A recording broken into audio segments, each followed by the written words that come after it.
SaaS Backwards is sponsored by Austin Lawrence Group, specializing in demand gen for SaaS. It sure is noisy. I deleted 100 emails from vendors just this morning. Your buyer has gotten better at ignoring you, and you're gonna need a big idea if you want to cut through all that clutter. Austin Lawrence is just the right agency to help you find it. So if your campaigns are falling on deaf eyeballs, let's talk. Visit austinlawrence.com today and let's build something bigger.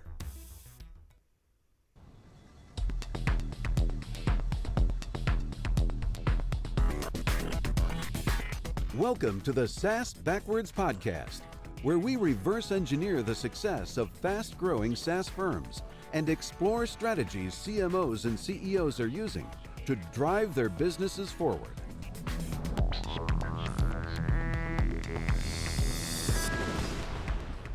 Welcome to SaaS Backwards, a podcast that helps SaaS CMOs and CEOs to accelerate growth and enhance profitability. Our guest today is Krish Ramineni, co-founder and CEO at Fireflies. It's a SaaS that's on a mission to transform conversations into actions. Its voice assistant and transcription tools are designed to automate your team's workflow. Hey, Krish, welcome to the podcast. Hey, Ken, I'm excited to be here. Thanks for having me on. Excellent. Hey, before we get going, could you just give us a little bit of background on you and make real that company about us? Yeah, a little quick background on me. I'm Krish Ramineni, co-founder and CEO at Fireflies.ai. For the last 3 to 4 years, we've been building and scaling up this notion of an enterprise voice assistant or AI meeting assistant. The concept of digital assistants, meeting assistants isn't new. We see them on our phones like Siri. We see them in our homes like Alexa. And our idea was, what if we had something in the workplace and that helped us stay on top of things, remember all the important conversations we're having, and one thing led to another. And that's what started the origins of Fireflies as it is today. Because meetings are not only very time intensive, they're also costly, and we tend to have a lot of them. So we built Fireflies. It's an AI note taker. It follows you around in your meetings. It records, transcribes, summarizes, makes all the meetings searchable afterwards. And, fast forward, we're also doing a lot more stuff around insights and intelligence for teams. And we've evolved a little bit in that nature. So yeah, that's a little bit of background on me, background on the company. So prior to Fireflies, I was a PM at Microsoft. Got to work with Skype and a bunch of other teams inside Office. I was not even supposed to be doing a startup. I was supposed to go to grad school, but got pulled into MIT to visit a friend. And then before we knew it, we said, let's just do this. I can go do a business school or MBA later. This is way more interesting. And so that's what led to the origins. So I don't do too many predictions on this podcast, but I'll share with you what my grandmother said to me quite some time ago. She said, if you don't go to grad school right away, you may not go. So we'll have to check back in with you and see how you do on that. I'll have to let my mother know that because she was definitely bummed out when I decided not to go to grad school. Yeah, I carry that around with me. She was right in my case, maybe not for you. Hey, tell me a little bit about that founding, how you met or decided with your co-founder to go into this venture. I think that's always interesting, the selection of a co-founder, even if it's someone you know before. So it'd be great to hear how you decided to go ahead. Yeah, so Sam Udotong is my co-founder. He's the CTO of Fireflies. I've known him since college. We actually started working on several different projects while in college. The actual name Fireflies was used in many of those hackathons and projects that we were a part of. So the original founding name for Fireflies was actually, we're working on drones and we wanted to do drone delivery. And so when you have drones flying around at night, they look like fireflies. So that was the name, origins of Fireflies. Nothing to do with SaaS productivity software at the time. But we were too lazy, so we just continued using that name for all the different projects we ended up doing. Sam and I worked remotely for 2 years. We met through mutual friends. We worked on various projects. We never even met in person for a long period of time. And so we were just working remotely for 2 years while he was at MIT. I was at Penn. And then, one day when I was telling him about my Microsoft experience and he was like suggesting, hey, why don't you give a little bit of time? Why don't you fly out to Boston? I'm graduating and we'll just hang out and work on different things. So I flew out to Boston and we got some co-working space. VC was fortunate enough to give us some free co-working space. We worked every day. We treated it like a job. And then by the end of the summer, I'm like, this is actually a lot of fun. Let's just do this full time. We didn't even know what we were going to work on. We were working on NLP related stuff, but not necessarily voice. So we were building chatbots, Chrome extensions, email assistants, all these other things. We were consulting. The first 2 years though was really, really difficult because there was no plan in place. And we were these rookies that didn't have a lot of work experience. In my case, I only had like a year and a half half of the corporate experience. Sam didn't have any. And so we're trying to navigate this entire SaaS space. At the end of the summer, we had something. And so we said, you know what, let's fly out to San Francisco, where I'm originally from. And we decided to go heads down, and we were bootstrapped for quite a long time, right? Like my co-founder has this whole post on Medium. He wrote a blog about how the first year he lived off Soylent and Domino's Pizza and made ends meet, right? Literally getting free furniture, subletting, doing everything possible. So yeah, it was a grind in the early days. So it's sort of like the post-college rock band turned into a software hack, right? So good for you guys that you got where you are. That's a great founding story. And I think it's rewarding and valuable to talk about the commitment it takes, especially if you're very early, right? It's your first thing. You have to be willing to make a personal sacrifice in a number of ways in order to start your own business. So I think that's good visibility into what it actually takes. So you had this initial product. Can we talk just a little bit about how you went from this initial germ of an idea to your first product and starting to generate revenue? How did you make that transition? Yeah, the first version of the product, we were hacking things together with Twilio and a lot of things off the shelf. In the very, very beginning, we used to always pivot on different ideas, and then we'd spend too much time writing code before validating the product itself, right? And so we said, for this time, we're not going to write any code. We're going to first validate it with like 10 of our people, and we're going to see if people are willing to pay for the product. So the early days, we literally had a note taker email that people would email, and then we'd have a human in the loop process, and we would tell them, hey, a human assistant will join and take notes for you manually. We did this for like 10 people or something like that to validate the need for it. And people were very like, yeah, I would totally do this. And then we had to be realistic, because like human secretary is way more expensive than an AI secretary. We know there's a business use case here. People will be willing to pay for this. Now the software, the engineering problem is the hard part. Before, in the past, the engineering part was easy. Finding the customers was the hard part. Here it was the reverse. We're taking on a very hard challenge. It was a no-brainer that someone wanted it, but can we actually build? So that initial idea turned into, okay, how do we start building out the product? How do we improve the speech recognition? How do we get the accuracy? How do we make it seamless so that it's like another agent on the meeting? So all of that led to the initial versions of Fireflies. So 2018 to 2019, we were doing these like MVPs, hacking things together. We went through an accelerator at that time. So it was just me, Sam, and then we had a few other engineers that were part-time helping us. And 2019 rolled in. We were confident in the technology. We were confident in the way we were deploying the technology as well on major video conferencing platforms like Zoom and Google Meet and WebEx. And then finally, at the end of 2019, we raised our seed round. 2020 January, we rolled out the current version of what Fireflies is today. And then a month later, the pandemic takes off. Everyone's going remote. Everyone's having a lot of Zoom meetings, Teams meetings, and we started to help a lot of remote teams adopt and use Fireflies to bring all their conversations in one central place, like a repository for all their meetings. And yeah, it was a roller coaster. If the first couple of years were hard, just figuring out the problem, the next couple of years was crap, like people actually need this, they want it, and we can't let them down. So there was this, all of a sudden, it was a responsibility to make sure Fireflies always joins on time, that it works, that you're not missing out on the notes, right? Every minute counts. So that was definitely another challenge of how do you scale this up, right? We were around 10 people around that time to now, how do you scale this product up to start servicing all these people that need it? And the last 2 years has been a roller coaster.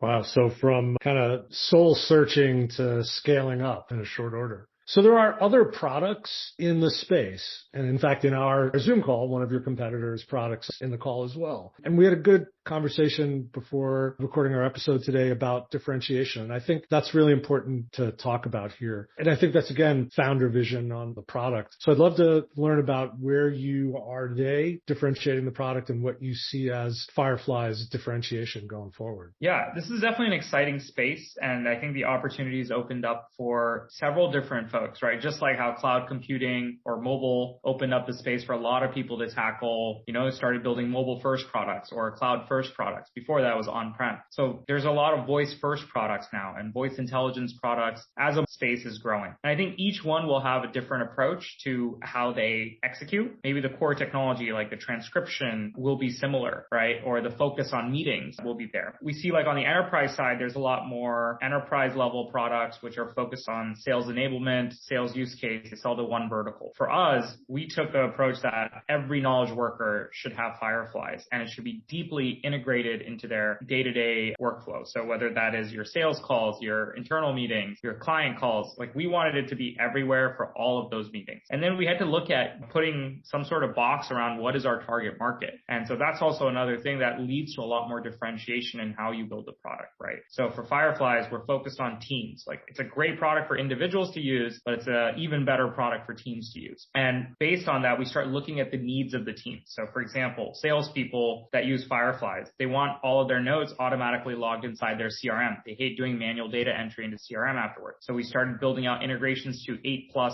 CRMs, all the major guys, HubSpot, Salesforce, Pipedrive. And then we look at project managers and they said, well, I want to automatically create tasks in Asana or Trello after a meeting with just the sound of my voice. And we ended up doing that. And so I can say something like a voice command on this meeting, and then in Asana, it'll create a to-do for me afterwards. So we're really building Fireflies to be that platform that not only just helps you transcribe and search your meetings and have a repository, but how do we help users and organizations get work done from the meeting itself? Right after the meeting, Fireflies is focused on the workflows, the integrations, and the use cases are really built for business users, right? We integrate with Slack, we integrate with CRMs, we integrate with all of these project management systems. If I want these notes to be saved into my Dropbox folder or Google Drive folder, I can do that as well afterwards. So you're making real what you said in the beginning of the podcast about it's your personal assistant, right? It's like the smart device we have at home, but inside your meeting. And I think that's a real point of departure from my experience with the tools that I've been using. It's not just about recording and transcription now. That's table stakes. It's about what can you do on top of the basic capture, right? And so that's really now you're getting into like the Alexa for business space. So it's a broader vision, definitely a harder vision to fulfill, but I'm very much a fan of products like Zapier, right? Which lets you connect to any different sort of SaaS tool and automate integrations. I'm a huge fan of Segment, which lets you pull data and then push data into different apps. In fact, the CEO of Segment was an investor in Firefly. So our idea was, how can we be this voice workflow system for enterprises and for organizations? So that's what really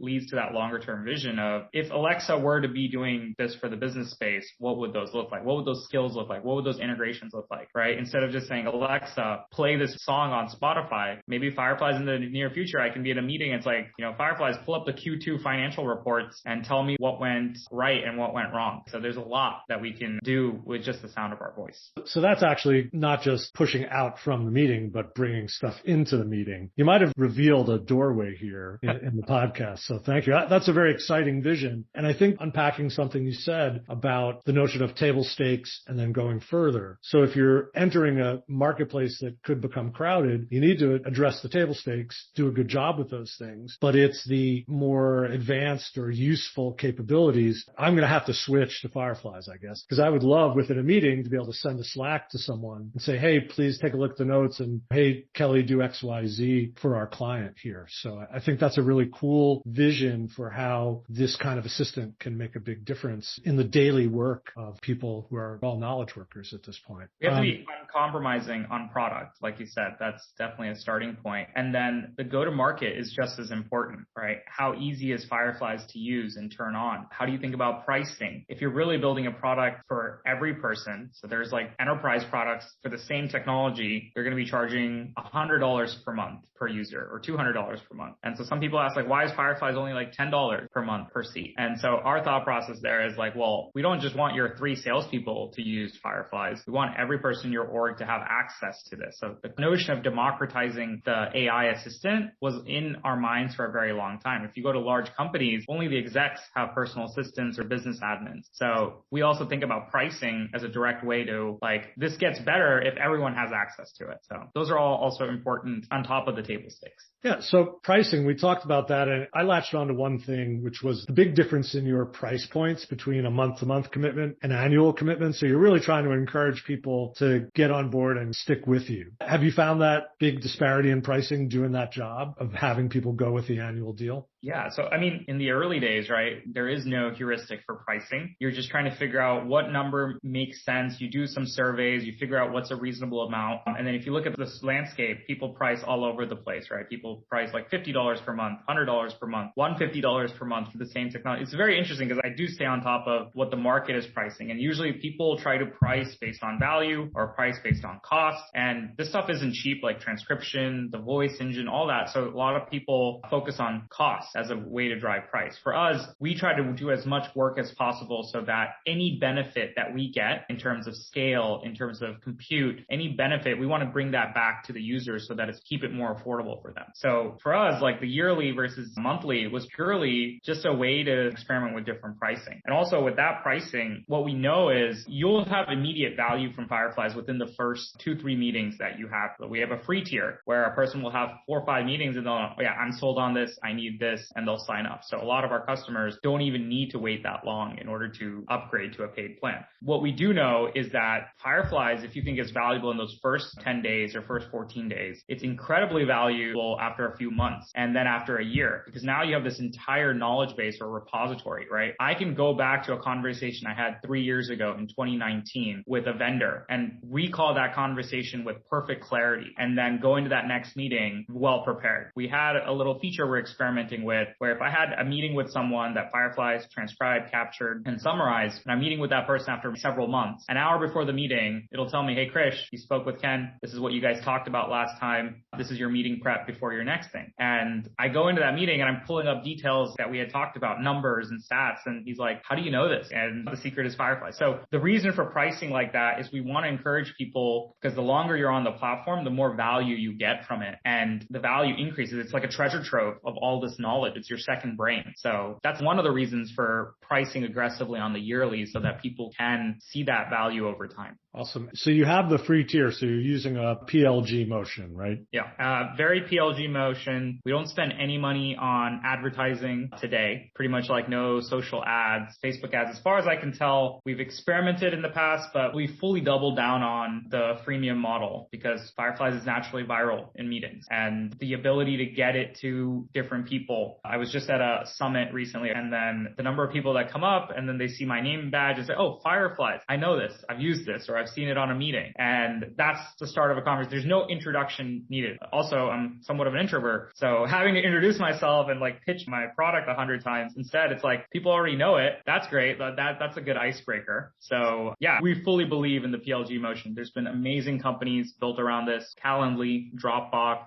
Slack. So for as long as we can, we build with that PLG freemium mindset because we want every person to use Fireflies. So there's another little bit of insight here. So PLG is the motion for introverted CEOs, right?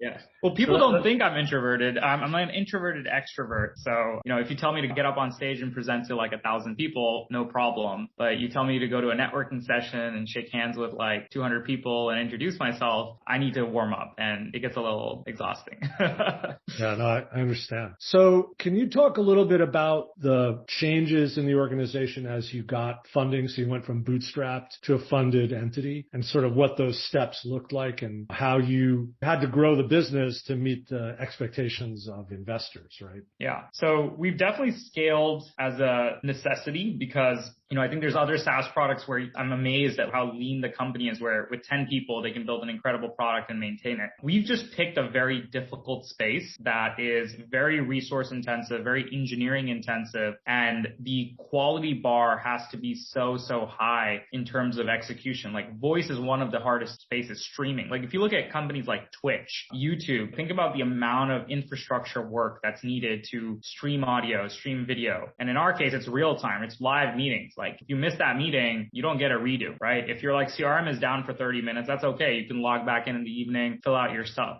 But that real-time nature is very, very intensive. The other thing is people are not just having meetings in like a 9 to 5 window in the PST time zone or EST time zone. Fireflies is used across 100 different countries. So we'll have crazy peak volume from 6 a.m. PST till like 4 p.m., 5 p.m. PST. That covers most of the US time zones. And then other countries like India will start peaking. So there's just tons of places where it's being used. So we need to have a 24/7 operation. So people will be working around the clock from different regions.